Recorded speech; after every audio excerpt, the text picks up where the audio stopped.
ये प्रश्न करते हैं कि सर ऋणात्मक अंकन बहुत होता है, नेगेटिव मार्किंग बहुत होती है, उससे कैसे बचा जाए। और मुझे लगता है कि हर तीसरे स्टूडेंट के साथ में ये समस्या है। तो वो प्रश्न आते रहते हैं और हम हर व्यक्ति को व्यक्तिगत तौर पे लिख लिख के जवाब तो दे नहीं सकते।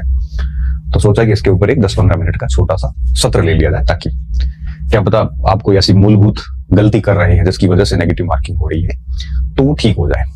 देखिए, सबसे पहली बात, ऐसा इस दुनिया में कोई व्यक्ति नहीं है जो एग्जाम देता है और उसमें गलती नहीं करता। सब करते हैं। हमने भी खूब नेगेटिव किए थे और आप जिनको भी सुनते हैं सब नहीं किया, आप भी करोगे। ऐसा कोई है नहीं जिसका एक्यूरेसी 100% हो कि 90 प्रश्न अटेंड किए, 100 में से 90 सही हो गए। पॉसिबल ही नहीं है, क्योंकि ज्ञान असीमित है और हर व्यक्ति इतना सारा ज्ञान न तो ले सकता न वो सारी चीजें याद कर सकता। सिलेबस असीमित से है। तो ऐसी स्थिति में बहुत स्वाभाविक है कि गलतियां होगी और ये तय मान के चलिए कि सबसे ही होती है। मगर हमारा प्रयास ये रहना चाहिए कि गलतियां कम से कम हो। अब जैसे 130 प्रश्न अटेंड किए आपने 150 में से, तो 10% अगर एक्यूरेसी कम रह गई, 10% एक्यूरेसी में डाउन हुआ तो दिक्कत ही नहीं है। 135 प्रश्न अटेंड किए हैं तो अगर आपके 12-13 प्रश्न गलत हुए हैं तो मुझे लगता है कोई दिक्कत नहीं है। ये बहुत बढ़िया एक्यूरेसी मानी जाती है 90% वाली। 80 तक भी ठीक है। 80 तक ठीक इसलिए है कि जैसे 100 प्रश्न थे और आपने 90 अटेंड कर लिए, या 200 थे और आपने वो 170-80 अटेंड कर लिए, फिर उसमें आपके कितने गलत हुए। तो 80% का मतलब ये होगा कि जैसे 80 प्रश्न आपने अटेंड किए या 90 प्रश्न अटेंड किए, क्योंकि एक्यूरेसी कम है, 80% के आसपास रही, मतलब आपने ज्यादा ही अटेंड किए। तो मान लो जैसे किसी ने 85 प्रश्न अटेंड किए, तो इसका मतलब ये होगा कि उसने 17 प्रश्न गलत किए। तो 17 का मतलब ये होगा कि आपके 6 नंबर और जाएंगे, 23 प्रश्न चले जाएंगे, पीछे 62 के आसपास बचेंगे। ये एक्यूरेसी खराब मानी जाती है। तो आपकी प्रयास ये रहना चाहिए कि आपकी एक्यूरेसी जो है वो 10-15%, मतलब नेगेटिव 10 से 15%, एक्यूरेसी 90% तक जाए, ऐसा प्रयास होना चाहिए। अब इससे अधिक जितना आप नेगेटिव करता रहोगे तो ज्यादा से ज्यादा 85% तक एक्यूरेसी, मतलब 15% तक नेगेटिव चल जाता है। 85% एक्यूरेसी बहुत जरूरी हो जाती है। बाकी 100% तो किसी की नहीं हो सकती। 90 बहुत बढ़िया मानी जाती है। अगर 90% किसी की एक्यूरेसी आ रही है तो ये एक शानदार आंकड़ा है, क्योंकि कोई भी स्टूडेंट ऐसा नहीं होगा जो 90% सवाल अटेंड नहीं करता। लगभग सब करते हैं। यूपीएससी की बात अलग है, बाकी 90% अटेंड हो जाते हैं। तो 100 में से कोई अगर 90 प्रश्न अटेंड करता है तो उसमें सिर्फ 9 ही गलत होते हैं, तो उसका स्कोर कट के 78 बचता है। ये अच्छा स्कोर माना जाता है। अब आप ये मान लीजिए कि अगर आपकी नेगेटिव मार्किंग 10% और एक्यूरेसी अगर 90% है, 90% आपका पॉजिटिव रहता है, 10% अगर आपकी एक्यूरेसी डाउन हो रही है, तो आप मान के चलिए आप अच्छी स्थिति में हैं, आपको चिंता करने की आवश्यकता नहीं। क्योंकि आजकल बच्चों को ये भी नहीं पता कि एक्यूरेसी उनकी ठीक है कि नहीं है। तो मैं ये बताना चाहता हूं कि इस दुनिया में कोई स्टूडेंट ऐसा नहीं होगा जिनके 10% से कम आपके गलत होते हो।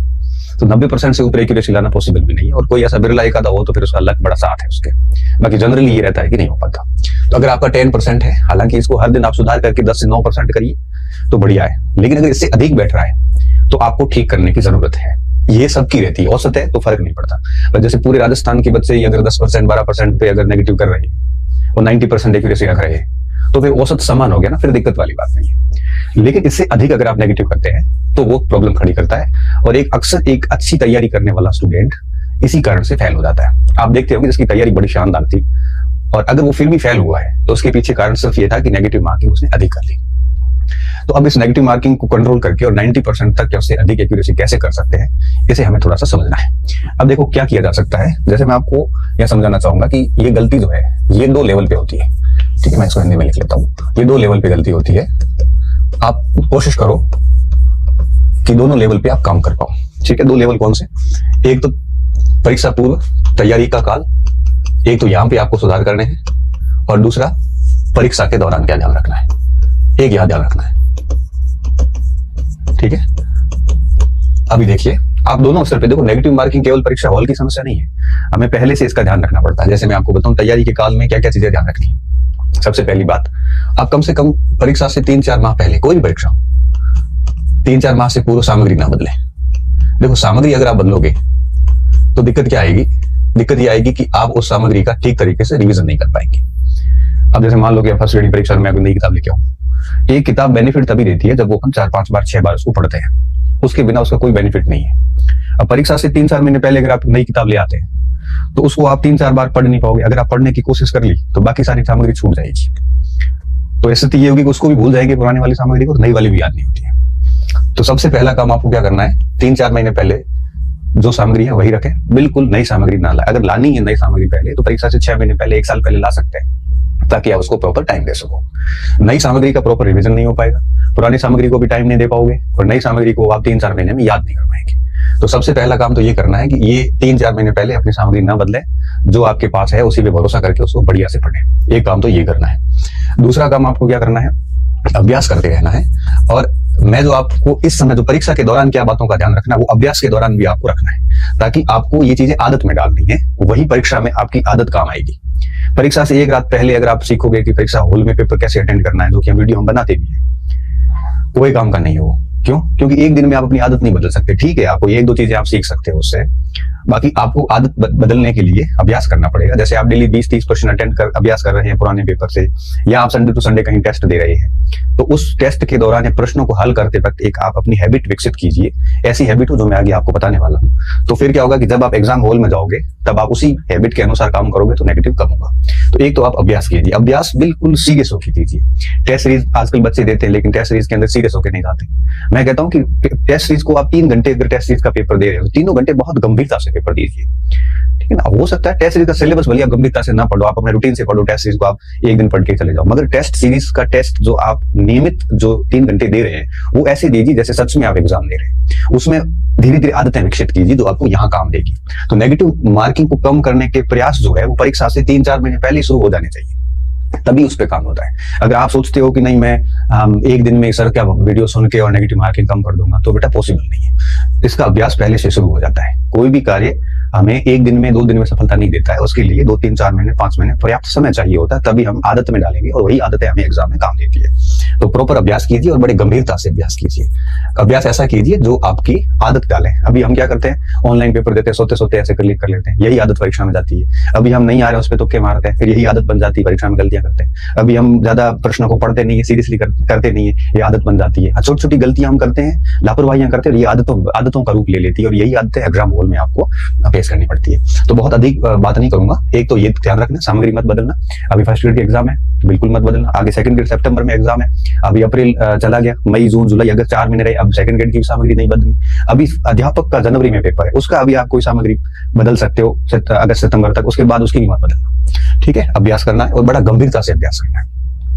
अभी आजकल के बच्चे PYQ यूज करते हैं ना, पुराने परीक्षाओं के प्रश्न, उसका उत्तर पहले देखते हैं, प्रश्न बाद में देखते हैं, प्रश्न देखते सीधा पहले उत्तर देखते हैं, फिर ये कोई अभ्यास नहीं है, आप अभ्यास के नाम पे ढोंग कर रहे हैं। आप तो क्या करिए, आप तो उत्तर के ऊपर पेज रखिए और पूरी तरीके से सोचिए कि इसका उत्तर क्या हो सकता है। सारे लिंक बिठाइए, इधर से उधर से एलिमिनेट करिए।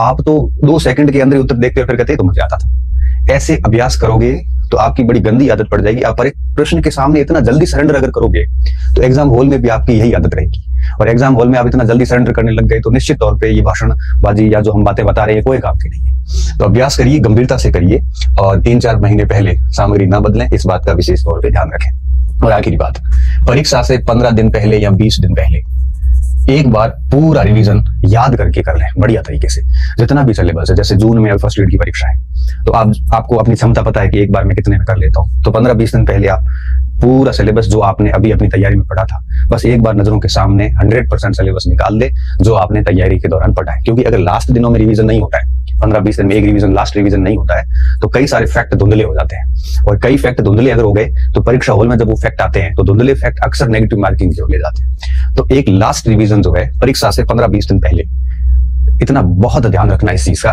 कि जैसे 23 तारीख को परीक्षा है, तो मैं आपकी जगह होता तो 1 तारीख को ही वो सारे कंटेंट को इकट्ठा करता जो मैंने मेरी पूरी फर्स्ट ग्रेड की तैयारी में पढ़ा, और उसको क्या करता, आपके 15-20 दिन एक बार पूरा सिलेबस नजरों से निकाल के फिर पेपर देने चला जाता। इससे आपके 5-7 सवाल नहीं सही होते हैं और 5-7 सवाल कम गलत होते हैं। तो ये जरूर करना। आपने 3 साल बढ़िया तैयारी करी, मगर लास्ट 15-20 दिन एक बार बढ़िया रिवीजन नहीं किया, तो आप मान के चलिए कि आपको 8-10 प्रश्नों का सीधा लॉस हो जाएगा। इसलिए कहते हैं कि परीक्षा का जो लास्ट मोमेंट्स होते हैं वो बड़े महत्वपूर्ण होते हैं। तो इस स्थिति में हमें लास्ट एक अंतिम रिवीजन परीक्षा से 15 दिन पहले आपको बढ़िया से करना है। एक काम ये करना है। दूसरा, आज से जो आप अभ्यास करते हैं, अभ्यास बड़ा गंभीरता से करें। कैसे अभ्यास करना है इसकी मैं इसके अंदर बताऊंगा। और 3-4 माह पहले अब कोई सामग्री नहीं बदलनी है, सामग्री आपको वही रखनी है। क्योंकि अगर आप सामग्री बदलोगे तो प्रॉपर रिवीजन नहीं हो पाएगा। और चौथी बात अपन ये कह सकते हैं कि पढ़ते वक्त केवल पढ़ना ही नहीं है, साथ में मनन भी करना है। आंखें बंद करके मनन करिए, आप कंटेंट को याद करने की भी कोशिश करिए। हम अगर उपन्यास की तरह पढ़ते जाएंगे और उसको अगर याद नहीं करेंगे, अगर दिमाग को सक्रिय रख के मनन नहीं करेंगे तो चीजें याद नहीं होगी, और परीक्षा में जब जाओगे तो चीजें आएगी तो पढ़ी, लेकिन याद हमने की नहीं थी, तो वहां जाके हमारे कंफ्यूजन पैदा करेगी, और कंफ्यूजन में हमारे अक्सर नेगेटिव मार्किंग होती है। इन 4 बातों का ध्यान आपको परीक्षा से पहले रखना है, ठीक है, अभी से रखना है। फर्स्ट ग्रेड, सेकंड ग्रेड, अध्यापक, प्रोफेसर, इन सब के लिए ये बात लागू है, हर परीक्षा के लिए बात लागू है, ठीक है। तो जब भी पढ़ते हो, तीसरे चौथे रिवीजन के बाद में आप मनन करिए, जो आपने पैराग्राफ पढ़ा है उसको दिमाग से सोचिए कि मैंने इसमें क्या पढ़ा है, इसमें कैसा प्रश्न बन सकता है। थोड़ा सक्रिय माइंड रखोगे तब आपके दिमाग में आएगा कि इस पैराग्राफ से ये सवाल बन सकता है, इस पैराग्राफ से ऐसा सवाल बन सकता है। आप खोजी बन जाइए एकदम से, हर लेसन से, हर पैराग्राफ से खोजिए कि क्या क्या प्रश्न बन सकता है इसका। एक्टिव माइंड रखिए, और अगर इस तरह से करोगे, मनन करोगे, खोजी दिमाग रखोगे, प्रश्नों की प्रकृति को समझोगे, तो चीजें आपको याद होनी शुरू हो जाएगी। और जब याद होगी तो नेगेटिव मार्किंग नहीं होगी। नेगेटिव मार्किंग हमेशा आधे ज्ञान से होती है या कंफ्यूजन से होती है। बाकी जो आपको पूरा पक्का आ रहा है उसमें नेगेटिव हो ही नहीं सकता, सीधी सी बात है। तो आप मनन करिए, केवल पढ़ना ही, रीडिंग ही नहीं मारनी उपन्यास की तरह, बल्कि विषय वस्तु को सोचना भी है। पढ़ने के बाद में सोचते सोचते ऐसे भी सोचना है कि इसका सवाल कैसे बन सकता है। सोचते सोचते आपको उसको याद भी करना है कि मुझे ये चीज याद करनी है। उन कीवर्ड्स को अंडरलाइन भी करना, ताकि लास्ट 15 दिन के रिवीजन में वो कीवर्ड्स आपको रिवीजन में काम आती है। क्योंकि जो लास्ट रिवीजन होते हैं उसमें लाइन टू लाइन रिवीजन नहीं किया जाता। लास्ट रिवीजन कीवर्ड्स के होते हैं, जो मेन बिंदु आपने अंडरलाइन किए हैं उन बिंदुओं का ही रिवीजन होता है। लाइन टू लाइन करोगे तो 15 दिन में शायद सिलेबस पूरा का पूरा हम रिवीजन कर भी नहीं पाएंगे। तो परीक्षा से पहले एटलीस्ट इन 4 बातों का तो ध्यान रखना ही रखना है।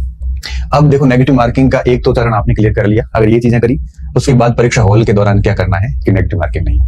परीक्षा हॉल के दौरान सबसे पहली कोशिश ये करनी है कि जैसे समसामयिक का पोर्शन है या फिर कोई तथ्यात्मक प्रश्न है या कोई अनसुना प्रश्न है जो बिल्कुल आपने कभी सुना ही नहीं, ऐसे पे कभी तुक्का ना लगाए। क्योंकि देखो, करंट अफेयर्स के जो प्रश्न होते हैं इसमें पूर्व ज्ञान का कोई रोल नहीं होता। और जब पूर्व ज्ञान का कोई रोल नहीं है, जैसे मान लो आ गया कि ये साइबर सम्मेलन कहाँ हुआ, अब इसमें आपका पूर्व ज्ञान तो काम का नहीं, क्योंकि पूर्व ज्ञान उदयपुर में हुआ होगा, इस बार शायद जयपुर में हुआ। तो ऐसी स्थिति में अगर आप यहाँ पे पूर्व ज्ञान का यूज करोगे तो कोई सेंस नहीं है। समसामयिक में पूर्व ज्ञान बिल्कुल काम का नहीं होता है, वर्तमान ज्ञान ही काम का। देखो, सब्जेक्ट में पूर्व ज्ञान काम आ जाता है, इतिहास में आ जाता है, ज्योग्राफी में, पॉलिटिकल में, सब में आता है, लेकिन करंट अफेयर में कभी पूर्व ज्ञान काम नहीं आता। ऐसी स्थिति में अगर आपको एग्जैक्टली उसका उत्तर आ रहा है तो कर लो, नहीं आ रहा तो बढ़िया तरीका ये कि उसको छोड़ दो। कोई पुरस्कार पूछा है, अगर आ रहा है तो करो, नहीं तो छोड़ो, क्योंकि पूर्व ज्ञान काम का नहीं। क्योंकि पूर्व ज्ञान अगर काम का होता तो हमारे अनुभव का उपयोग करके उस पर गैस लगा कर सकते थे, गैस पावर से सही होने की संभावना रहती है। तो ऐसे समसामयिक के प्रश्न हो, तथ्यात्मक प्रश्न हो और अनसुने प्रश्न जो आपने कभी नहीं सुने, कृपया करके ऐसे प्रश्न छोड़ दें आप। क्यों? क्योंकि आपको ये नहीं आ रहे हैं, यहाँ प्रायोगिकता 0% है आपके सही होने की। क्यों? क्योंकि देखो, कोई गहरा तथ्य है, मान लो कोई डेट पूछ ली है या कोई किसी विद्वान का कथन पूछ लिया, आपको उसके बारे में कोई आइडिया नहीं है। ऐसा तथ्य आ गया जिसके बारे में आपको आइडिया नहीं है, तो ऐसे तथ्यों के ऊपर रिस्क लेने का मतलब ये है कि आप अपने पैरों पे कुल्हाड़ी मार रहे हैं। तो आप हमेशा ध्यान रखें, करंट अफेयर्स के प्रश्न है या ऐसे तथ्य जो आपको नहीं आ रहे हैं या ऐसा प्रश्न जो आपने सुना ही नहीं, जिसके चारों ऑप्शन आपको नहीं पता, ऐसे जगह पे बिल्कुल भी तुक्का ना मारे, बिल्कुल भी तुक्का नहीं। क्योंकि हम कई बार क्या करते हैं, हम तथ्यों पे भी तुक्का मारते हैं कि तारीख यही होगी, यही हो सकता है, और ऐसे कर करके 10-12 सवाल गलत कर देते हो, जबकि आपको पता है कि ये प्रश्न आपने जिंदगी में कभी नहीं सुना। अरे ऐसे तो गहरा करके छोड़ दो। ऐसे प्रश्न कितने होते हैं पूरे पेपर में? 150 में से 5-7 प्रश्न होते हैं जो आपने कभी नहीं सुने होते, उनको छोड़ दो। ऐसे गहरे तथ्य, डेप्थ वाले तथ्य जो आपने कभी नहीं पढ़े, कि 1857 की क्रांति में राजस्थान के किस ठिकाने से एक सेना बहादुर शाह जफर की बेटी की सहायता के लिए गई थी। अब ये बड़ा गहरा तथ्य नहीं पढ़ा हुआ, अब वहां पे नरहट ढूंढ लो ऐसे ऑप्शन पड़े थे, वहां क्यों तुक्का मारना है? ये डेप्थ का तथ्य है जो आपने नहीं पढ़ा और ये कहीं किसी ने नहीं पढ़ा है। तो ऐसी स्थिति में ऐसा तथ्य छोड़ दो जिसके बारे में आपको कोई आइडिया नहीं है। ऐसे सवाल छोड़ दो जो आपने कभी नहीं सुने। पहली बात ये ध्यान रखनी, इनको छोड़ने में फायदा। यहां अगर आप रिस्क लेंगे तो ये सारे प्रयास कोई काम के नहीं रहेंगे। ये आदत आपको इससे ही डालनी पड़ेगी।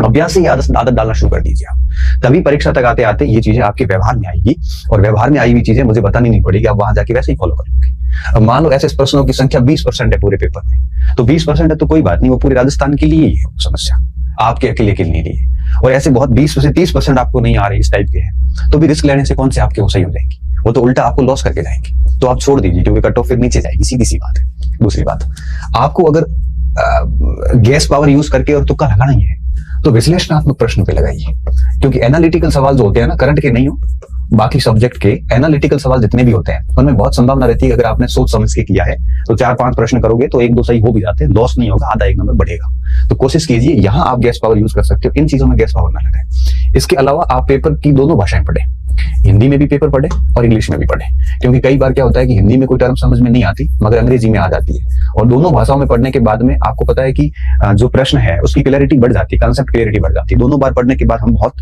बहुत सही पहुंच जाते हैं कि हाँ ये प्रश्न ये पूछना चाह रहा है। कई बार हिंदी में एरर भी होती है, इंग्लिश की फाइनल मांगी जाती है। तो हिंदी इंग्लिश दोनों में पेपर पढ़ने की कोशिश करें, और उसके बाद में कोशिश करें कि एलिमिनेशन मेथड अपनाएं। एलिमिनेशन का मतलब क्या होता है, आप एक एक विकल्प को गलत करें और चौथा विकल्प जो उत्तर बन रहा है वो सही करें। बाकी देखो रिस्क लेनी पड़ेगी। अगर मैं कहूं कि आप वही प्रश्न करें जो आपको एग्जैक्ट आ रहे हैं, तो आप पसंद नहीं कर पाओगे 40% ही। जब 40% 50% सवाल ही कर पाओगे तो आप ऐसे ही बाहर हो जाओगे। ऐसा कोई व्यक्ति नहीं होता जो ये कहे कि मुझे 100 में से 88 एग्जैक्ट आ रहे थे, मैंने वही किए, मेरा एक भी गलत नहीं। वो मूर्ख है। हमारे एक मित्र थे जिन्होंने क्या किया हिस्ट्री के अंदर फर्स्ट ग्रेड में कि मैं एक्यूरेसी 100% रखूंगा, सवाल ही उन्होंने वो कुछ 90 के आसपास 95 के आसपास अटेंड हुए, उनमें से 2-4 गलत हो गए, पीछे 90 बच्चे कट ऑफ है वो 105 के आसपास जिसके नंबर थे उन्हीं के सिलेक्शन हुए। क्योंकि अब सेकंड पेपर में आप 100 करोगे 90 करोगे तो आपको फर्स्ट पेपर में अधिक करने पड़ेंगे, उतने फर्स्ट पेपर में हो नहीं पाते। तो कई बार आप कट ऑफ से इसलिए नीचे आ जाते हैं कि आपने कम रिस्क ले ली।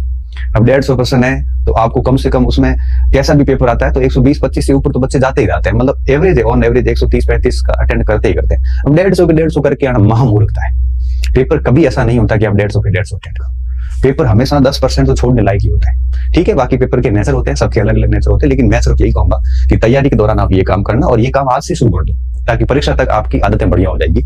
और परीक्षा के दौरान आपको ये करना है, ऐसे तथ्यों को छेड़ना नहीं है। विश्लेषणात्मक प्रश्न पे आप रिस्क लीजिए, यहाँ रिस्क जरूरी है और रिस्क के बिना भी काम नहीं होता। हिंदी इंग्लिश दोनों में पढ़िए और साथ में एलिमिनेशन मेथड को अपनाइए। बाकी पेपर कैसे अटेंड करने हैं ये बातें आप ओपन और बाद में करेंगे। अभ्यास आप इस तरह से शुरू कर दीजिए अभी से, ठीक है। फिर देखना आपका निश्चित तौर पे कम से कम गलत होंगे। पेपर को प्रश्न को आप अच्छे से पढ़ लेते हैं, दोनों भाषाओं में अच्छे से ऑप्शन पढ़ लेते हैं, फिर कोई जल्दबाजी नहीं करते हैं तो निश्चित तौर पे आपका ये सही हो जाएगा। अभ्यास में एक चीज और ध्यान रखें, जैसा मैंने पहले भी बताया कि सीधा उत्तर कभी नहीं देखें। पहले कोशिश ये करें कि आप है वो प्रश्न पढ़ने के बाद दिमाग में सोचे इसका उत्तर क्या है। दिमाग में नहीं आ रहा तब ऑप्शन देखें, फिर एलिमिनेट करके फिर उत्तर निकालें।